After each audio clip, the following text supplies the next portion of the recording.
West End Live is a little over a week away, so the aim of this video is to answer any and all questions you might have about this event to make sure you have the most amazing time possible. So without further delay, let's get into this. Hello you lovely lot, and welcome back to my stagey channel here on YouTube. If you're new here, my name's Flora, and today's video is going to be a little bit different as I fill you in on any and all information I think you need to know before going to West End Live. So what do you say we get into this? What is West End Live? Maybe you're new to the event or you've never even heard about it, so let me bring you up to speed. At its most simple, West End Live is a free-to-attend 2-day theatre event that happens in Trafalgar Square in London and kind of operates like a one-stage festival. According to their own website, it's a chance to see theatre's biggest stars perform some of London's leading productions, as well as new must-see shows. Like I said, this event takes place over 2 days in Trafalgar Square, which, if you didn't know, is in London, and there'll basically be a big stage set up, and performers and different shows will rotate on and off that stage to perform to the crowd that's watching. Each show in attendance is typically given between a 10 and 20 minute slot to perform, and they'll use those 10 to 20 minutes to perform a small section of their musical to the watching audience to give you a little taste of what the show is all about, as well as to try and entice you to book tickets to go and see it. It's all basically a massive advertisement for all of the musicals in London, and I have to say, it works. It's the reason I was able to convince my brother to come and see Choir of Man with me, so they're definitely doing something right. It is a super fun event that has been running for 20 years now, which is fantastic because it really does give you the opportunity to try out all sorts of different musicals that you maybe wouldn't want to risk spending your money on without giving them a try first, so I love it. Now that you know what West End Live is, here is what I think the key must-know information is for attending an event like this. All the information I'm about to share is directly relevant to West End Live 2025, but I'm sure it can also be applied to future West End Lives, though things of course may be subject to change, so if you're watching this outside of 2025, it might be worth checking the West End Live website for more up-to-date information. First things first, when is West End Live? West End Live 2025 is taking place on the 21st and the 22nd of June, and as a general rule, West End Live takes place on the 2nd or 3rd weekend of June every year, again, though this can be subject to change. On Saturday the 21st of June, West End Live will take place from 11 AM through until 5 PM, with Sunday starting at 12 PM and running through until 5. So if you're planning on attending both days, definitely prepare for long days. Moving on. How do you get into West End Live? Given that this is a free event, you are going to have to line up for it. There's really no way around standing in a queue to get in. But of course, I'm not just gonna leave it at that, oh, you have to line up. I'm gonna explain how the line works to you because I honestly think understanding how lining up for West End Live works is the key to understanding how to maximize the way you choose to spend your time on the days. Now, the gates to Trafalgar Square will be opening for the event at 10:15 AM each day, but people do definitely start lining up for this event far in advance of this. I won't lie, people get there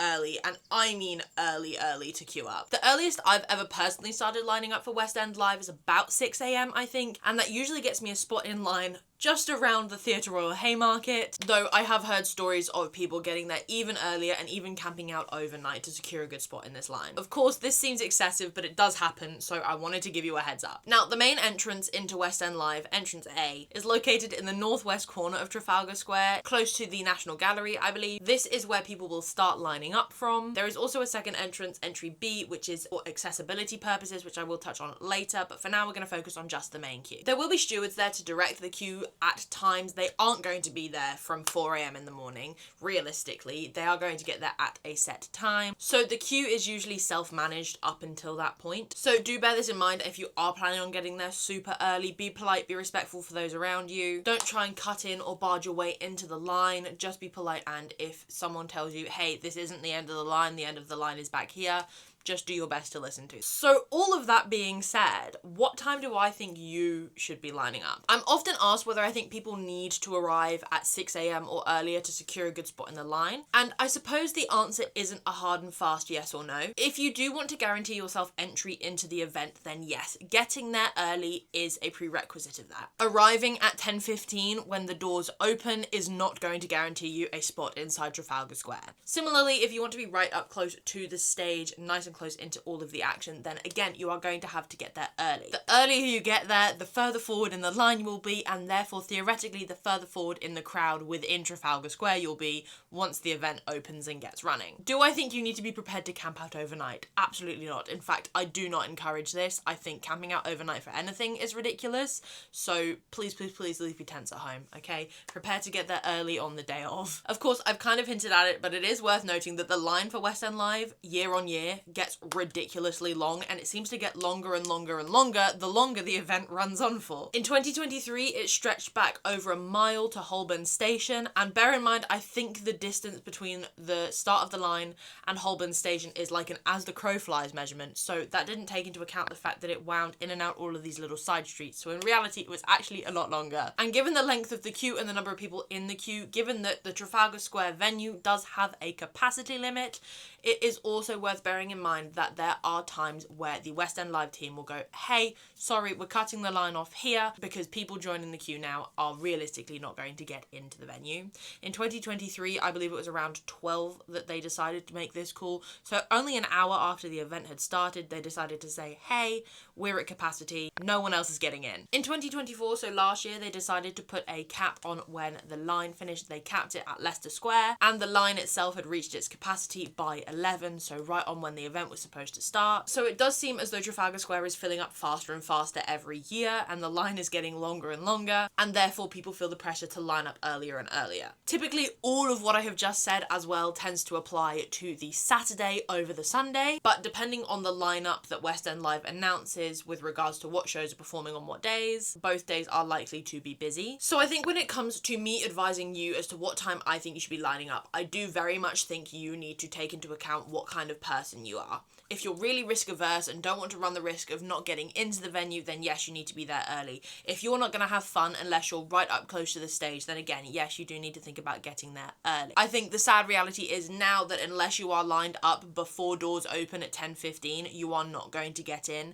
And even if you join that line at 10:15, you are not going to get in until after the performances have started. So you need to take all of this information into mind and plan accordingly, I would say. I never normally encourage people arriving before 6 a.m. because you're going to be stood in that line for a long time, potentially in the hot, gross London summer weather. So basically what I'm saying is you need to take all of what I've told you into consideration to decide what is best for you and your group of people that you're potentially going with. But if you do plan on lining up super early in the morning, I do highly recommend that you watch later on into this video because I'm going to go over some other tips and tricks to help make sure that your experience whilst queuing up to get into West End Live isn't going to ruin your overall West End Live experience, because it can, and I've seen it happen. So I know I mentioned it earlier, but I did say that the Saturday and Sunday of West End Live are going to be different, and people often ask whether it's worth going for one or both of the days. And the answer is it really depends on you and what shows you want to go and see. Saturday is typically, like I said earlier, the busier of the 2 days of West End Live. Many people do consider this to be the day with the better lineup, with lots of the West End's big hitters performing on the Saturday and not the Sunday. Many West End staples like Les Mis, Six the Musical, and Mamma Mia tend to appear on the Saturday, but that's not to say that the Sunday is rubbish and entirely worth skipping altogether. If you're someone who is looking for new theatre to sink your teeth into, then the Sunday is definitely the best day for you, as this is when a lot of up-and-coming musicals tend to take to the stage, which I think is fantastic. I do think the team at West End Live do their best to make sure there is an even balance across the 2 days, but bearing in mind that no London shows shut down over the West End Live weekend, they do need to make sure that they are not missing out on, say, Sunday matinee performances in favour of going to West End Live, which is why you see a lot of shows not performing on the Sunday. Similarly, some shows perform on both days. I know in 2024, Why Am I So Single featured on both days, but of course it's not guaranteed. So you're probably wondering how on earth you find out what shows are performing on what day, and that will be about a week in advance of the event. So if it has been posted by the time I finish editing this video, I will throw it up for you to see on the screen. But if not, then it is worth keeping an eye on the West End Live Instagram page as well as their website for updates. For once the schedule is finalised, they will post it for everyone to see, and this will include timings as well. So your decision to do one or both of the days of West End Live is entirely up to you based on what you want to see and what you want to get out of the event, but it is worth noting that both days are going to be different, so it very much depends on what you're keen to see on the main stage most. Moving on, now if you know me, you know that I love to get a programme when I'm at the theatre. I personally feel that no trip is complete without one, and a trip to West End Live is similarly not complete without getting your hands on a West End Live souvenir brochure. Now every year West End Live has a programme like this for sale that has details of all of the shows you're going to see, snippets from on the stage, as well as information about how to book tickets, and there are, if I can find some in here for you, also ways to get discounts on events, restaurants and shows around London's West End, so they are definitely worth getting your hands on, particularly if anything on the stage catches your eye and you want to find out more about going to see it in the theatre itself. Plus it does make a cute little souvenir, although they do always have other merchandise available as well if you want something else to savour the day with. Now the next thing people are probably wondering is who on earth is performing at West End Live? Now the lineup for this event definitely varies year to year and is always dependent on what is on the West End, but you can always guarantee that current West End and off West End productions are going to feature. I do have the list for the 2025 West End Live here in front of me, so I'm going to read them off to give you guys a little bit of a taste as to what shows are going to be performing. So we have The Addams Family, Back to the Future, Bat Out of Hell, Book of Mormon, Brigadoon, Burlesque the Musical, Cabaret, Calamity Jane, The Choir of Man, Clueless, Coven, The Curious Case of Benjamin Button, The Devil Wears Prada, the Diana mixtapes, Disney's Hercules, Disney's The Lion King, Fiddler on the Roof, The Frogs, G4, The Great Gatsby, Hadestown, Hamilton, Just for One Day, Love Struck, Magic Mike Live, Marisha Wallace, Matilda, Les Mis, MJ the Musical, Moulin Rouge, My Neighbor Totoro, Oliver, Operation Mincemeat, Oscar at the Crown, Peaky Blinders, The Redemption of Tom Shelby, Phantom of the Opera, Pop Off Michelangelo, The Producers, Roles Will Never Play, Sabrage, Showstoppers, The Improvised Musical, Sing Street, Six the Musical, Starlight Express, Tina, Titanic, Westway Presents, and Wicked. Wow. That was a lot. I'm glad I had the list in front of me. There was no way I was going to remember all of those off the top of my head. Now, you probably noticed I listed all of them in alphabetical order. Therefore, that's not representative of the order that they're going to be performed on the day. Like I said earlier, the actual running time for this event is released about a week in advance, so you can plan your time accordingly. Again, if they've released it by the time I finish editing this video, I will pop it up somewhere on their screen. But if they have not, then keep an eye on the West End Live socials so you can stay up to date with that. Not every performance is a musical either. In the past, we have had plays, like I know the Lot from Play That Goes Wrong featured one year, and you also have individual performers like Marisha Wallace and acts like Roles Will Never Play that really add a fun addition to the mix of shows. It helps break up the day and sometimes offers you the chance to hear maybe some of your favourite musical theatre songs, even if that show isn't performing, if that makes sense. Again, I mentioned it earlier, but each show is typically given between a 10 and a 20-minute slot to perform a variety of songs from their show. Some shows choose to sing mega mixes of their songs so that they can sing more songs for the audience than time actually allows them to sing in full, whereas other shows choose to just pick 2 or 3 songs from their album and perform those in full. Because of this, some shows will choose to send their entire cast, including their ensemble, whereas other shows will choose to send just the core members of their cast that are needed to perform the songs chosen for their set. Heathers the Musical in the past, for example, has sent 3 Heathers, a Veronica and a JD, whereas something like Mamma Mia tends to send more of their full cast. There is no way of knowing in advance what songs you're going to hear or what cast members are going to make appearances, but that to me at least is part of the excitement. Now, in years past, cast members had worn their costumes to perform in West End Live, but that has been changing as of more recently, largely because of how hot the past West End Lives have been, and therefore they don't want their poor performers absolutely sweating in their onstage costumes. So many shows now send their performers in like jeans and a show t-shirt to keep them from overheating, so I just thought I would mention this in case anyone was really hoping to go and see their favourite stagey costumes on stage. This doesn't take away from the performances, at least in my opinion, because the performers are still out there giving their absolute everything. I just know some people always get their hopes up that they're going to see, say, maybe the Six the Musical costumes and then get disappointed when the queens don't come out wearing them. Oh, and maybe not directly performers, but each year West End Live also has hosts. They have 2 hosts for the Saturday and 2 hosts for the Sunday. Now, we know the Saturday hosts as of when I'm sitting down to film this. We have Hannah Lowther and Davina De Campo, which I think is going to be a brilliant pairing. We don't know the Sunday pairing yet, but if I do know them as of when I'm editing, I will stick them up here so you can see as well. And these hosts are basically there to guide our audience through the day, introduce the new shows, and to fill the time between each of the show's different sets. So that adds another fun element to West End Live as opposed for it literally just being show, one after the other. But moving on, now you know what West End Live is, how to get in, and who might be performing, I think we should probably go over what to bring with you.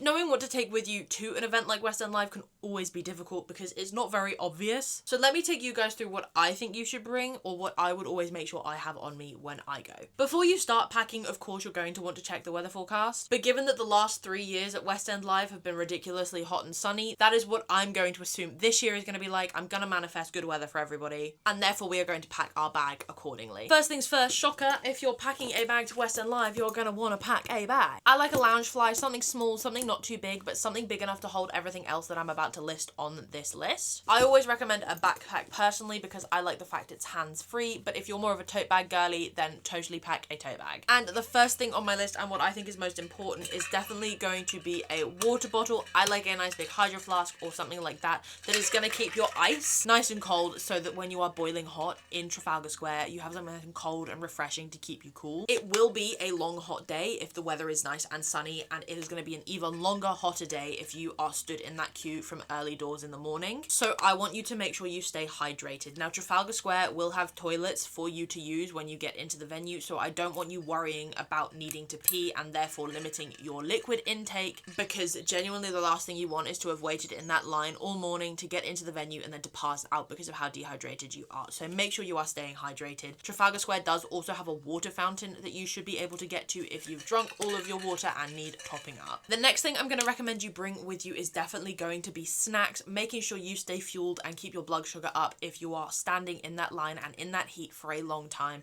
is going to be key, and equally as important as drinking water. Stuff that's easy to snack on, like cereal bars, sweets, and crisps, are always a good bet. Stuff that doesn't need to be kept cold, stuff that's not going to melt in your bag, those are always great things to bring with you, and don't take up too much room in your bag as well. There will be a few booths around the Trafalgar Square venue that sell things like tea or coffee, but there's not going to be anything like a burger van that you can get a proper meal from. It is also really difficult to get through the crowds once you are in the venue, so I do think it's also worth bearing that in mind. Being able to have something you can snack on from where you are stood is always a great option, so I always tell people to bring snacks with them. And then quickly speeding through my next few recommendations, they are all related to the same thing, and that is going to be the fact that, fingers crossed, it is going to be hot and it's going to be sunny. So of course, if the sun's out, what do we need, guys? We're going to need sun cream. Okay, I am pale and I am ginger. I live in this stuff even in the winter. The last thing you want is to get horrifically sunburnt on the Saturday and then have to get up and stand in the baking hot sun on the Sunday. Trust me, I've been there. It's miserable. I don't recommend. So make sure you've got a nice good SPF with you. Next, of course, I'm going to recommend you bring a hat. Obviously bonus points if it's a stagey hat like my Percy Jackson one here, but this is a great way to keep cool and keep the sun off your head and off your face whilst you are stood in the crowd, and it stops you burning your parting, because again, that is super uncomfortable, and I learned that the hard way, so I always bring a hat with me.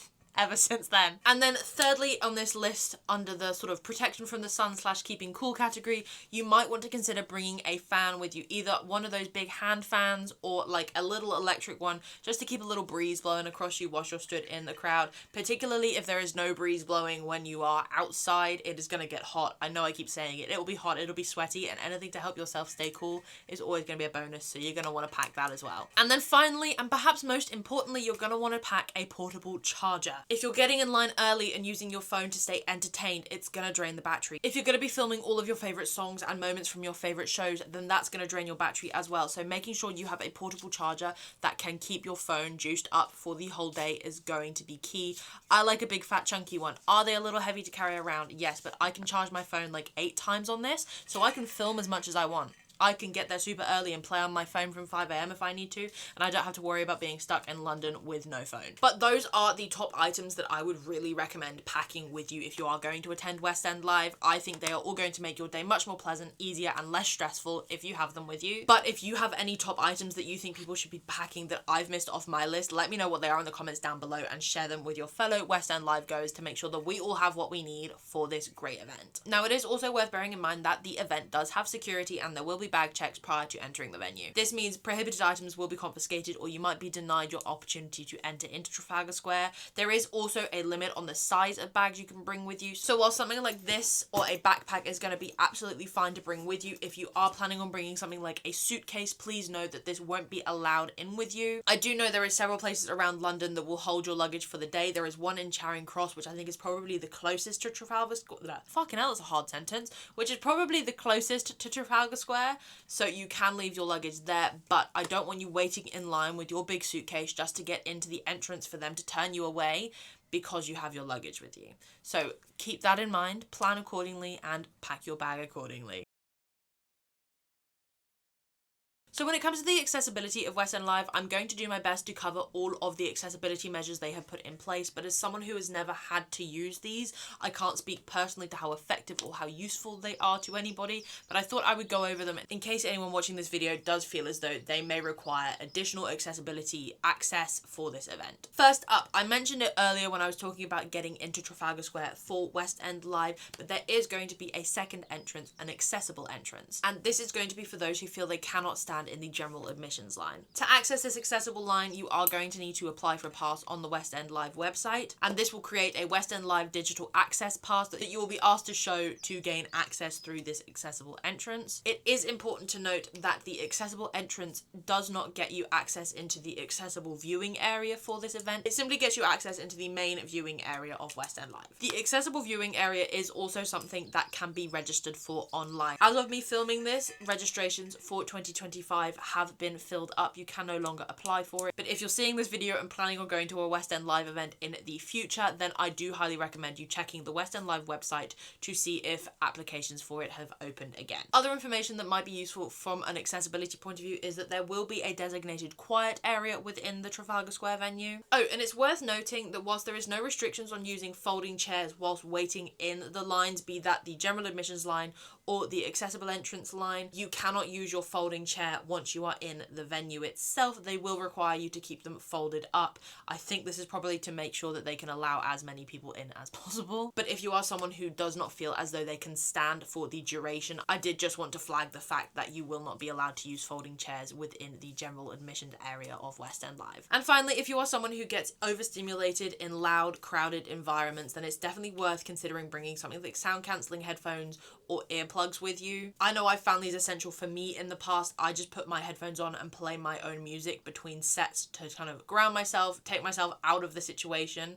It stops me getting overstimulated so easily. So if you have your own trick like that to help you in situations like this, if you know you're someone who does find situations like West End Live overstimulating, definitely make sure you have those tools with you too. So those are all of the tips and tricks I can think of off the top of my head that I think you need to know if you're planning on attending West End Live in 2025 or in the future. If you are planning on attending, hopefully you found this video useful in preparing for what is truly a fantastic event. It really is a one-of-a-kind chance to see so many amazing West End and off-West End productions all in one place, and for free. If you think I've forgotten to include any key tips or tricks, then let me know in the comments, as I'm sure there are some, and if you have your own advice for making sure that everyone has the most amazing time possible, share it in the comments down below as well. If you enjoyed this video and want more, maybe go and check out my vlog of West End Live 2022. Subscribe so you don't miss out on future videos, as I do have some fun stuff on the way. Give this video a thumbs up, and as always, my lovelies, remember to stay stagey. I'll see you in the next one. Bye!